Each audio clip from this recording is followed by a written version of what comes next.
mas'uliyati cheklangan jamiyatlarni ta'sischilari, ya'ni sheriklar tomonidan tez-tez berib turiladigan savollardan bittasi jamiyatni foydasini jamiyatni ta'sischilarining ustav fondidagi ulushlariga nomutanosib ravishda taqsimlash mumkinmi degan savol.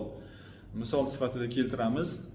Jamiyatni, ya'ni mas'uliyati cheklangan jamiyatni ikkita ta'sischisi bor. Bittasini ustav fondidagi ulushi 60%, ikkinchisini ustav fondidagi ulushi 40%. Mana shunday holatda jamiyatni olgan foydasini, ya'ni dividendni 60 ga 40 emas, 50 ga 50 yoki bo'lmasam 70 ga 30 proporsiyada taqsimlash mumkinmi degan savol.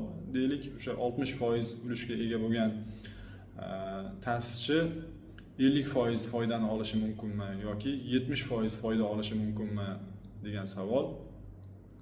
Bu savolning javobi shuki, mas'uliyati cheklangan jamiyatlar to'g'risidagi qonunga asosan jamiyatni foydasi jamiyat ta'sischilari o'rtasida ularning ustav fondidagi ulushiga mutanosib ravishda taqsimlanishi kerak. Boshqacha taqsimlanishi mumkin emas. Ya'ni biz keltirgan misolda 60 ga 40 ulushni 60 ga 40 proporsiyada taqsimlanishi kerak. Endi amaliyotda boshqacha holatlar ham uchraydi, ya'ni noproporsional taqsimlash foydani. Garchi ta'sis hujjatlarida muayyan shu ulushlar ko'rsatilgan bo'lsa-da, lekin shu qonunni chetlab o'tgan holda noproporsional taqsimlash holatlariga kelishuvlar uchrab turadi ta'sischilar o'rtasida.